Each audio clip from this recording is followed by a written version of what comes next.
Hi everyone, this is your host, Gemma Putty, bringing vibrant living conversations from North Idaho and across this region. I'm so excited to chat with the entrepreneurs, creatives, and believers as we journey together to connect more deeply to ourselves, our earth, and our communities. So today I am talking with Jason Laritzen, the founder, owner, and creative genius of Strada Soul. He designs and repurposes bicycle inner tubes and other materials into bike and personal accessories. He is an avid cyclist and believer in finding balance through creativity, cycling, and giving back. So Jason was recommended to me by Brandy of episode 4 as someone who inspires her locally. So when Jason and I first talked, he was like, well, I don't know, because I'm not necessarily health related, but I think my real goal is to talk about health as in that holistic piece. So it's mind, body, spirit, community. And I think Jason really emanates that. He's connected to what he loves. He connects to his source really through cycling and giving back through his creativity. So without further ado, thank you for joining me today, Jason. Thanks for having me today, Gemma. My pleasure. So as we dive in here, I mean, you and I chatted last week and you've just got a lot of passions. And do you want to talk about those a little bit? Sure. Maybe first I'll get into how I started in this. Growing up, I rode bikes like anyone would. I didn't really have my own bike. I used to ride my aunt's English 3-speed on dirt roads out in Sagal, so wasn't a very impressive mode of transportation. Then didn't really ride bikes until I was in my 30s, and then got into it through a friend and was just blown away. I mean, I did track in high school, and I'd always hear like the long distance runners talk about the running high they'd get. And I was a sprinter. My long distance running, I couldn't get past like 3 miles. So I never hit that point where you get the runner's high with the endorphins kicking in. And my first real bike ride, I went 30 miles and totally had that giddy, happy feeling and just was hooked. The business side of it, I've never really been a real artsy person, I guess. I mean, I used to draw on that type of stuff. There was more straight lines, drafting type things. I worked for a civil engineering firm as a designer and went through a divorce and kind of just wanted to change my life up and moved to Boise right about the time the economy was tanking around 2008. So I found myself down there without a lot of job prospects and just scrambling to get a job to support my family and myself, and found a company that was looking for an industrial sewer. And my grandma had taught me how to sew with a sewing machine to make like marble bags when I was a kid, but Yeah. kind of the gift of gab. I went for an interview, did a quick little test run on their industrial sewing machine. It worked the same as my grandma's did, and got a job with them. And they were called Re-Ride Bags. They were a little startup, and they were making products out of used bicycle inner tubes. And I thought it was just cool as heck. I was in at the ground floor helping design some of their products, and they didn't last very long. They kind of did a different business model, hired a bunch of employees, had a lot of overhead by paying for office space and that type of stuff. So when I left, I had made myself a lot of products, a messenger bag out of inner tubes and a few things, and I held on to them with the idea that, you know, this would be a great one-man operation, one-person operation, just, you know, making things you like and not have a lot of overhead. So I guess maybe 8 years ago, I decided I was going to give it a go up here and got an industrial sewing machine and started making a few of the products. I started out with only 3 items. I made a messenger bag, a little purse, and like a zipper bag to carry coins in. And now I'm up to, I think my Etsy shop has 16 different items on it, and I make probably another 12 or 15 things just on a custom basis. Right. That's awesome. Would you tell the story of how you got your first industrial sewing machine? Because those are pretty pricey, right? Yeah, they are. That was probably what took me the longest to get into this, because once I moved back up to North Idaho from Boise, I always had it in the back of my head that I wanted to do that. But yeah, industrial machine, about the cheapest one you can find, is around $1,500. So a buddy of mine told me about Kickstarter, and it's a crowdfunding site where you pitch an idea, what you'd like to do. If people support you, they tell you how much they're willing to give towards it. And then if you meet your goal, then you get the money, you do whatever you said you're going to do, and give them like a reward. So mine was, I had this messenger bag. I think at the time it was, if you backed me for $40 and I met my $1,500 goal, then you would get a messenger bag. So it took off. I had enough people that pledged money. I bought my first industrial sewing machine, made all those messenger bags, sent them out to people all over the world. I mean, it wasn't just US. I had people in Europe and Asia and Australia backing me. And from there, I just went ahead, mostly started out selling at the local farmers market, Right. Kootenai County Farmers Market. Right? Yeah. Yeah. Right. And then did a few craft shows. Anymore, I only do about one show a year. I do the Spokane bike swap just because it's my customer base pretty much, and it's a fun thing to do. Other than that, I mostly now just sell online. I see. Okay, perfect. I'm trying to decide where to go next. I think that the bike piece specifically, I love how that really is your lifestyle, right? I mean, Yeah. you started when you were very young, have all sorts of different bikes, and you want to talk about how it just fits into your daily life now, just to give you a break, to find balance, the different kind of bikes that you have. Gotcha. So I'm a total bike nut. I think our family has 14 bikes at the house right now. My wife has 5, I have 5, the kids each have at least one. So I ride road bikes, mountain bikes, fat bikes, cruiser bikes. If it's got wheels, I'll ride it. Yeah. I can't ride a unicycle, I've tried, but maybe when I'm older, I'll give it another shot. It's the best mode of transportation out there. I mean, it actually is the most efficient form of travel in nature. For kilograms moved per calories spent, nothing beats a bicycle. I mean, not in the natural world. Fish swimming through the ocean burns more calories to move it. No mechanical conveyance that runs on fossil fuels can touch it. Bikes are just about perfect. I mean, I joke, I'm like, it's a magical device that moves you through space powered on leftover pizza.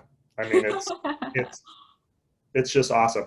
And the physical benefits of it, I actually have to have 2 wedding rings. I ride way more in the summer than I do in the winter. And I get so skinny in the summer from riding bikes that my wedding ring will fall off. But then I eat in the winter like I do in the summer, and then my summer wedding ring won't fit anymore, so I have to switch back to the other one. And mental health wise, I mean, there's lots of quotes out there. Sir Arthur Conan Doyle has one where it's basically saying that no matter how dark your outlook or how rough work is that week or family problems you may be having, when you get on your bike and start turning pedals, I mean, your mind clears. Some of it's physiological. I mean, the endorphins going, the serotonin levels are increasing. Bikes are awesome. I can't really say enough about it. And I think that's interesting because I mean, the endurance sports in general, I told you I ran cross country since I was in middle school, and then it evolved into longer distances. I'm that person that loves the longer distances. I ran marathons, and that now I'm on the trail running side of it because just loving all of running. Trail running just fits into my life right now and connecting with nature. But you've got all of that through the variety of options of bike riding. And then with running, of course, lots of people hate it. It's really hard on your body. But what cycling is that whole nother realm of low impact. You can go for miles on your road bike, or you can take the mountain bike up on the trails, which we've got so many around here. Yeah, I mean, the low impact portion of it's huge. I mean, it's good for your knees. I mean, you kind of have to switch around how you do it. I mean, if you have bad knees, you're gonna stick to places where you can stay in a lower gear and spin. But I mean, people well into their 70s and 80s are still doing long distances on bikes, and hopefully I'll be one of those. I mean, it's an awesome sport. And the other part of it that I didn't, and I mean, it's more than a sport. It really is my life. I mean, pretty much every friend I've made that I didn't already have as a friend since junior high, I've made through cycling. When I meet someone on a bike, I know there's about a 99% chance they're a good, fun person. I mean, it's just. I say the same about dog owners. Yeah, same thing. I mean, dogs and bikes. Yeah, for sure. Well, and I mean, across the world, and we'll get into COVID in a minute, but it's not just a sport. Like you said, it's a great way to get around town. I mean, it's way more free. It's across the world in general, people are using bikes because they're good for the planet, because it's good for them, because it's that calming way to wind up to what you're going to do or wind back down. Yeah, I love that. But so you told me a lot of cool things or things I just didn't know about what COVID specifically has done for the bike community and for your business. Yeah, COVID, because of the early lockdowns, a lot of places you weren't really supposed to go outside unless you were exercising. And we got into that a little bit, talking about, you'd see memes about poor dogs like, oh my God, this is my 7th walk today, buddy, leave me alone. But gyms were closed, people needed an outlet, and bikes took off. I mean, if you went to the local bike shops this summer, they looked more like bike display stands shops. I mean, because they were just empty. And along with that, all of the bike adjacent businesses, accessories, that type of stuff took off. My business, I mean, it used to be just a little sideline. It'd pay for new bikes and vacations, that type of stuff. I got laid off from my job just as this took off. So I've actually replaced my normal income with my side business, basically. And who knows how long that'll last, but I'm running about 400% what I did over last year. And it's been amazing. I mean, I love working out of my house, making products so people can ride their bikes. I mean, I love the fact that one of my handlebar bags, may be used by somebody to carry their lunch to work in Amsterdam or Thailand. I mean, it's humbling, I guess, kind of. No, that's so, yeah, right now I feel like I'm very community focused and like, okay, this is my bubble, this is my day-to-day to get through the COVID craziness. But when you think of it, our planet is shrinking, right? You can mail things. I've bought beads from other sides of the world. It is really cool to feel that connected. And especially when you're making things. I have actually this beautiful bike handle bag that you gave me that this is so cool. I could just see it being used for multiple things, like you said. So to think, yeah, someone in Amsterdam is using it, that's awesome. Very rewarding. And I'll let you, sorry. Oh, I was going to say something that brought up that when I was talking about my business, about the fact that bag is made out of basically, I mean, I hate to say it, but trash. Almost every part of that bag, and that's kind of my thing. I mean, there's a lot of people across the country making bike bags. I'm one of the few people that are making bike bags out of completely repurposed, recycled materials. That bag uses the main bodies made out of scrap truck tarping I get from a company that it would otherwise get thrown away.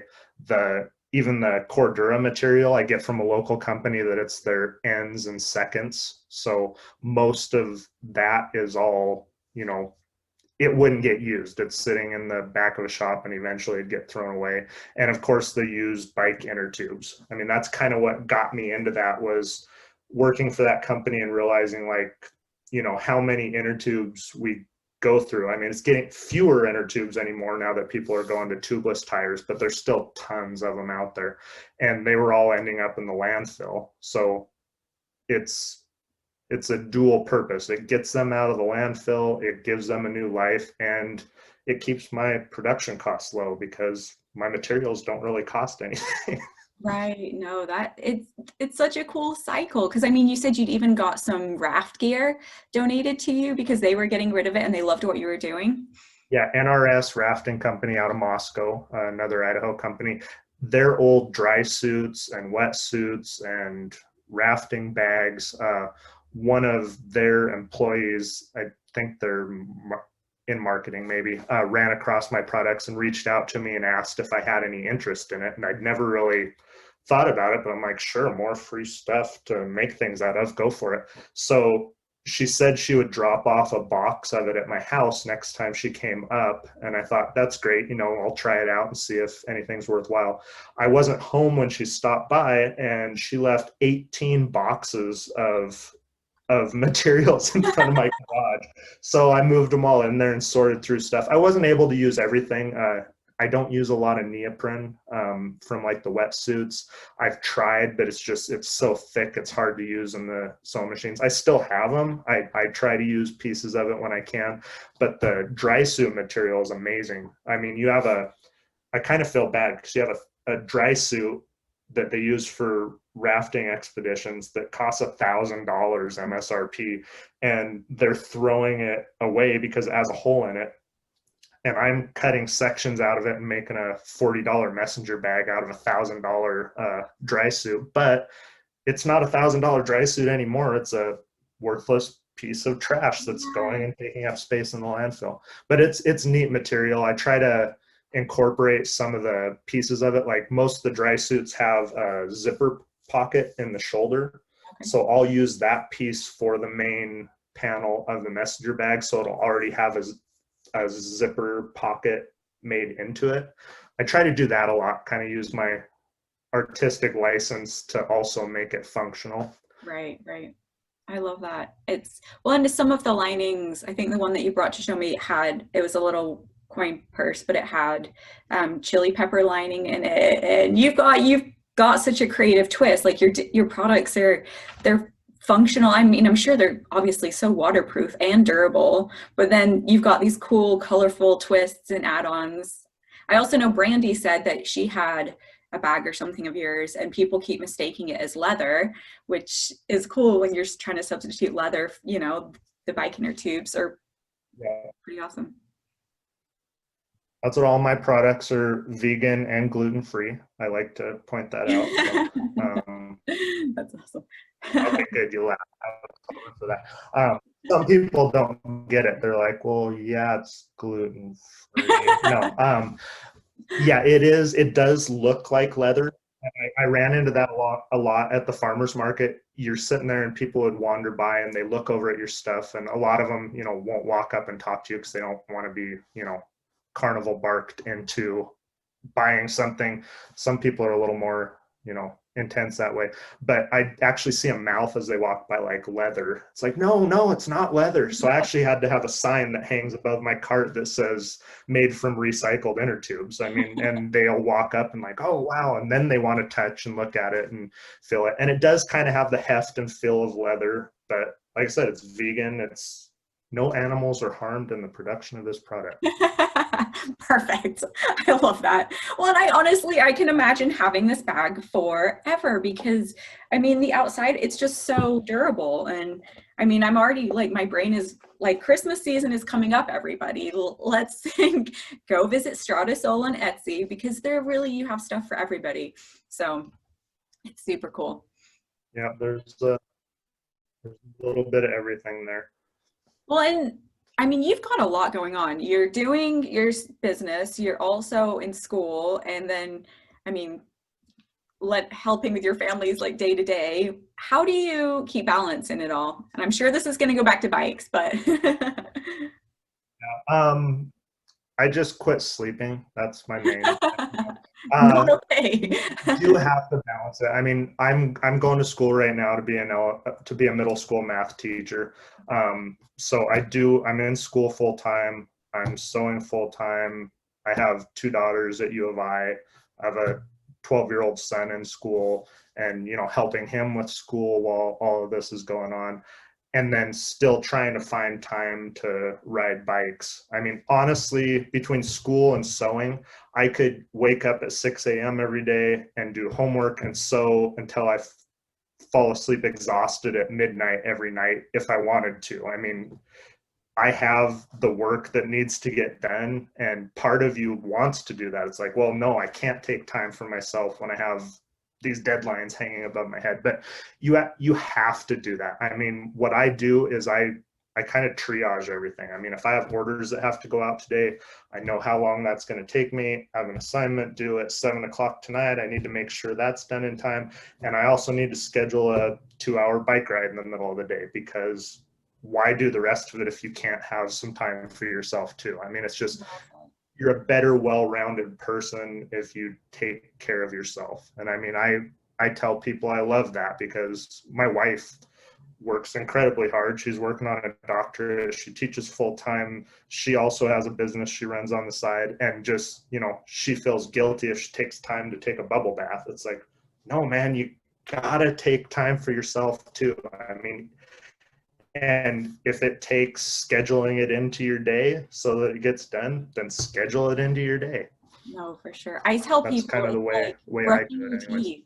It's you schedule, you don't question whether you're going to brush your teeth in the morning because that's your dental health. And you don't question whether you're going to give yourself time to unwind or reconnect or whatever it is that works for you. So cycling, if you kept doing the work that you were doing without taking that time for you, you'd burn out, right? It would.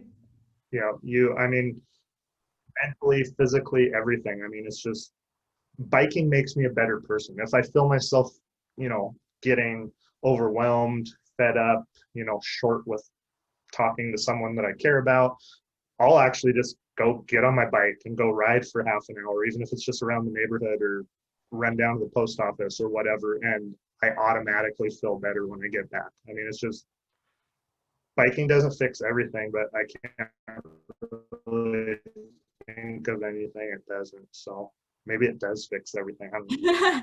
I think it's having those things in your life that put everything into perspective, right? Like for me, it's yoga. For me, it's like even going for a walk or a hike, just go and walk around the block exactly to do what you're saying. Be like, I'm in overwhelm mode. And especially because you're doing so much stuff that you really love, obviously between your family, your creativity, going back to school for something that you chose because, I mean, you want to teach. Middle school, I loved your story about, I mean, I'll let you tell it. Why did you choose to teach middle school math? Well, honestly, I'd never really thought about teaching before.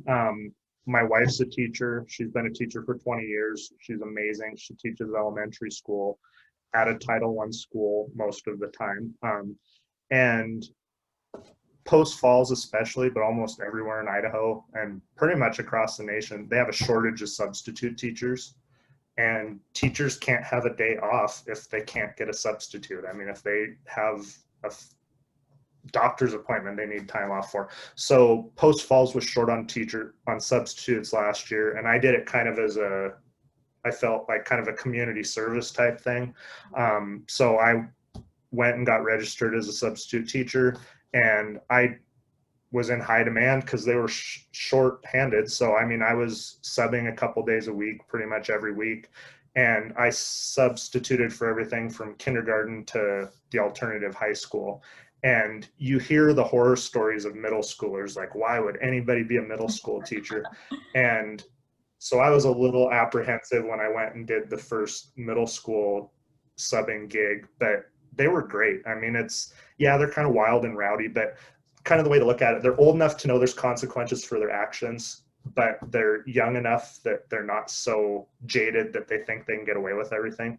Yeah. I mean, I just enjoyed it. It was a cool age bracket. They're fun kids. And then wanting to teach math, that's kind of my wheelhouse of the math I like. Like, I made it through calculus the first time. I don't want to do that again. So algebra, the 6th, 7th, 8th grade math, it's a lot of fun. I'm really enjoying it.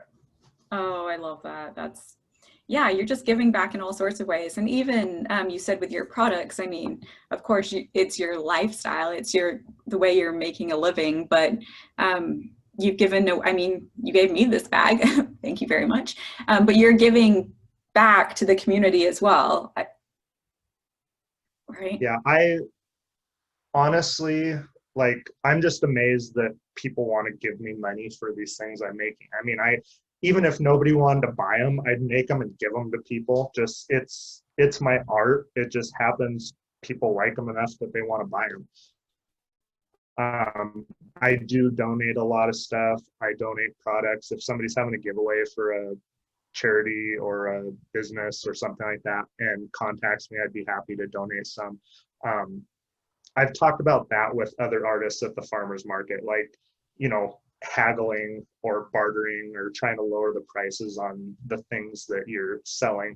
I mean, almost everyone there, I mean, they're selling their products for way less than they're probably worth when you figure the amount of time they've put in. Right. But I've had kids come up and they're looking at one of my products like, oh man, I love this and I don't quite have enough money with me. I'm like, oh no, the price just dropped to that.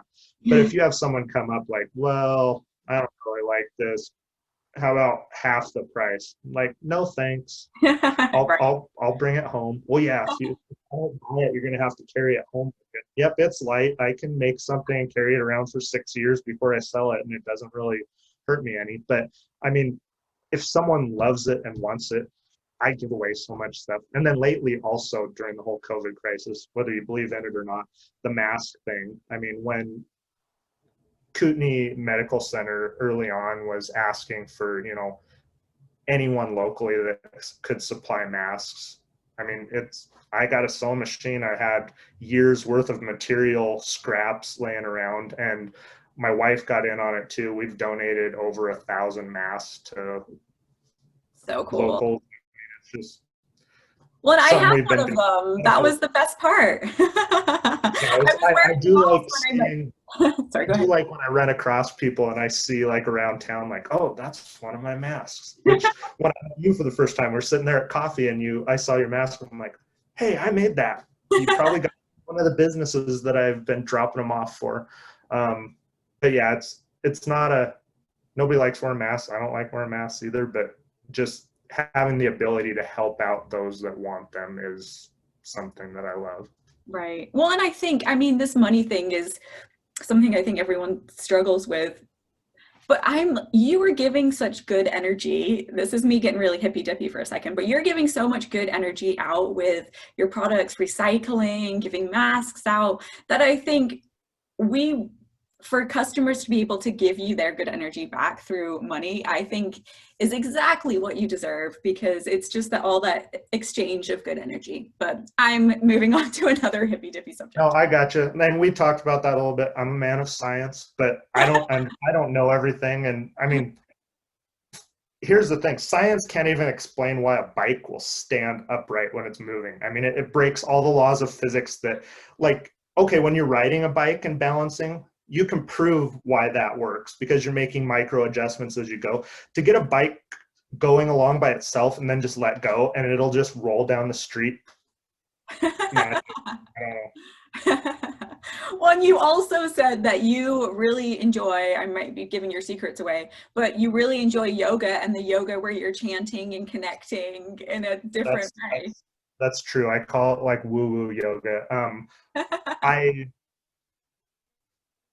My massage therapist was like, the first time I started going to her, she's like, wow, you have really big leg muscles. You must bike a lot. I'm like, yeah. And she's like, do you do yoga or anything? I'm like, no. She's like, well, if you don't start stretching, you're going to hurt yourself and you're not going to be able to ride your bike. So start doing something.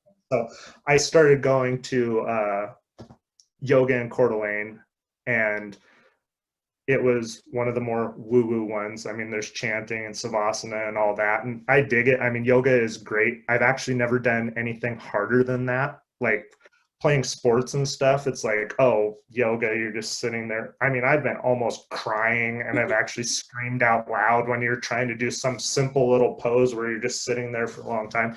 But I had a Croc membership at the same time, and they had part of that, they had yoga there.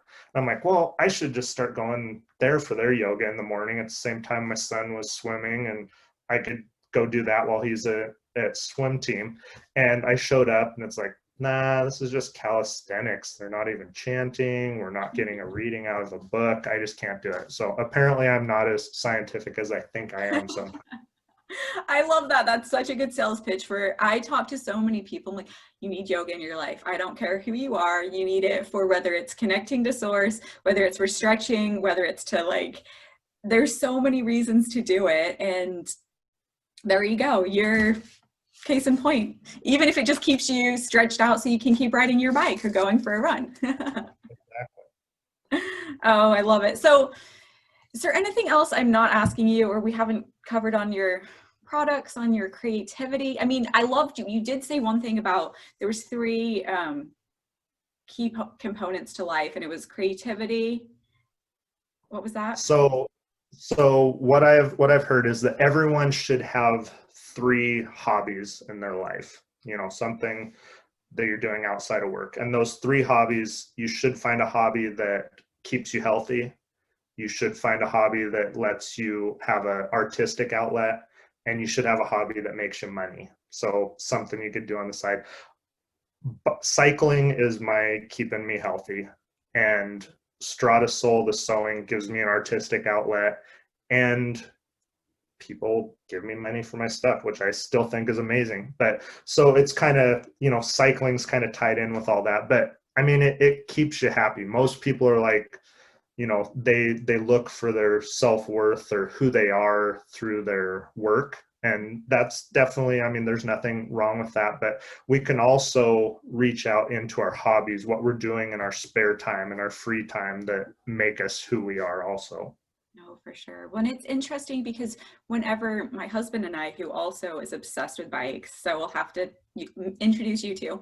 Anyway, we talk about it all the time. Whenever you label anything even as work, suddenly it also takes on like a heavier energy in your body. Like it's not as much fun where you're like, I have to go to work.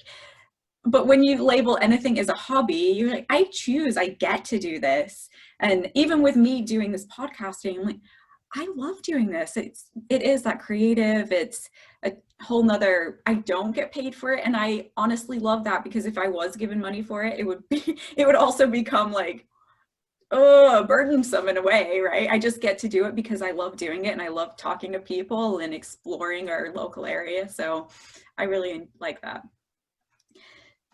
One of the other things with like when you do a hobby as your main job, like I wasn't really looking at ending up in that spot, and I'm kind of there now. You get more driven by, you have to, especially if it's art-based, you have to make these things that sell, no matter if you want to put your energy into making new products or going a different way. And I was a little worried about that. Like, well, I sell more of these handlebar bags than anything else, so I'm going to be spending every day making handlebar bags, and I can't make maybe something else that I like more. And it hasn't really turned out that way. I mean, every single product I made it first because I liked it and wanted to use it and make it for myself.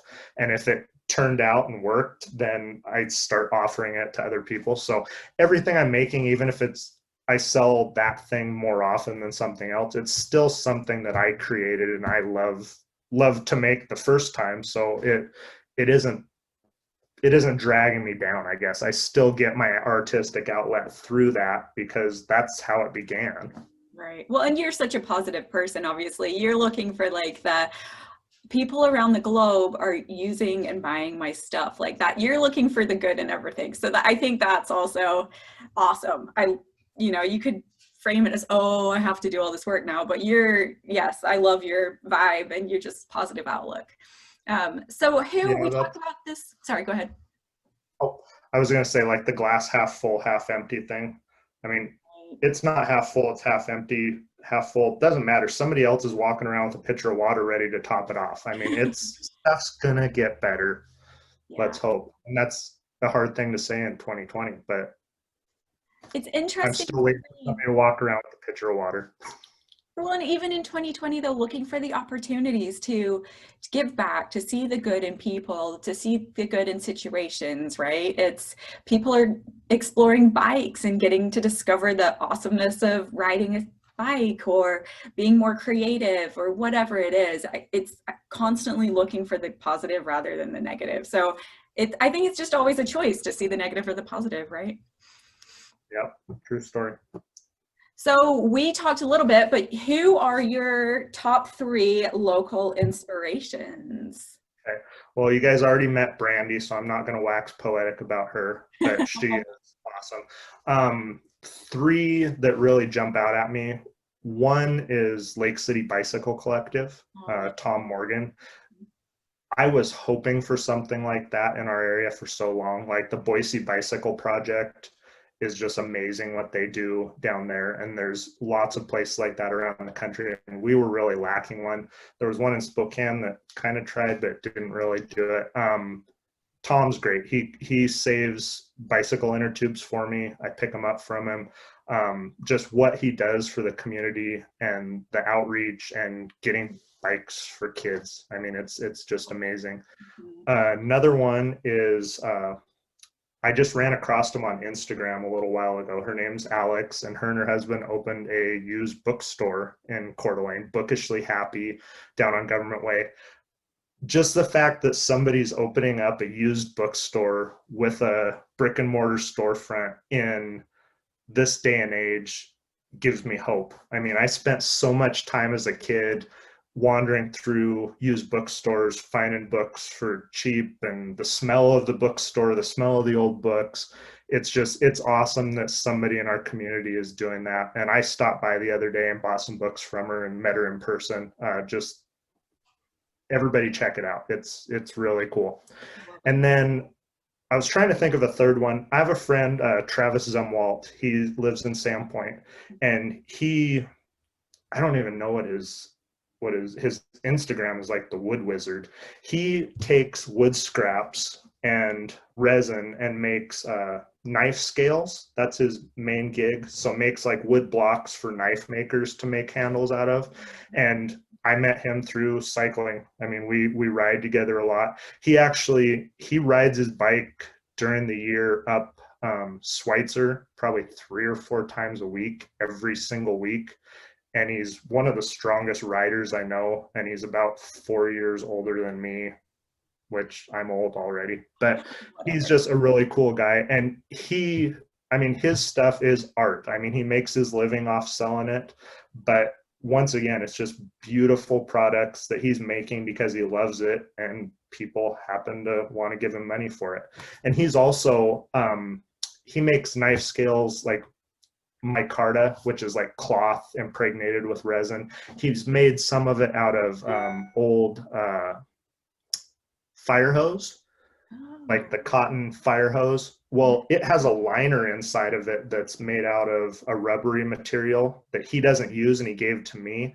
And I've started incorporating it into some products also. So that's another used material that I use in my products. So yeah, those Lake City Bicycle Collective, Travis Zumwalt, the Wood Wizard up in Sandpoint, and Alex at Bookishly Happy. I mean, just those are 3 things that make me happy and give me some just hope. I love that. You know what? I would also like you to do a shout out to your wife. What's her company? Romeo Pasta Company. So my wife's gluten-free and her whole family is gluten-free. She started making handmade pasta. My wife is basically the most amazing person I've ever met. I mean, she's brilliant. She's sweet. She's such a good cook, and she's drop dead gorgeous, but that's the last thing. But she started making pasta and she sold it at the farmer's market last year and really enjoyed it. She's high risk for COVID complications, so this year she wasn't able to do it. We'll see how next year goes. Maybe she can get back into it. But yeah, Romeo Pasta Company. It's named after our dog, Romeo. He's actually on the logo. He's a dachshund. But yeah, it's great pasta. I still get to eat it even if she's not selling it locally. So Perfect. that's a win for me. That's awesome. So Jason, where do we find you? Where's the best place for people to come and buy all your stradasoul.com, STRADASOUL, which that's another thing, just where I got the name from. It's really hard to come up with a name when you're opening some kind of shop or store. Like I probably went through like 100 different ideas of names, like what makes you think of used bike tubes, and you'd come up with some great name and then you'd Google it and somebody else already came up with this great name. So I was just scrambling and I'm just like coming up with random words. And Strada means road in Italian. I'm not Italian. I don't know why I went that way, but so it's like road and soul. So it comes from the road is kind of the way I think about it. So stradasoul.com. I don't have a website, but that directs you to my Etsy shop. And Etsy is a great place. I mean, it's kind of like eBay for crafters. So all my products are on there. You can also reach me through the messaging on there, and I do sell local some also. Nice. And Instagram, your Instagram is, you are on point with your social media. And all my products, I don't really put this on the website, but all my products have a lifetime warranty. If you can find me and I still have a sewing machine, I'll fix one of my bags while I'm still breathing, or Jason, make you. You're awesome. If I don't have a sewing machine, you're kind of out of luck, but I probably will always have a sewing machine. So. And I won't give it away, but some of your products have a secret little something fun to find in them if you dig deep enough. Easter egg, yeah. I don't really say it publicly, but it's a reason to order one of my handlebar bags. There's something really funny and cool in there. It's awesome, you guys. Order one.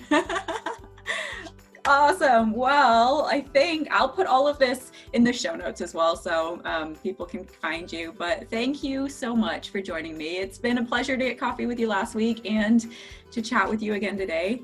So thanks for joining me. Thanks for having me on here.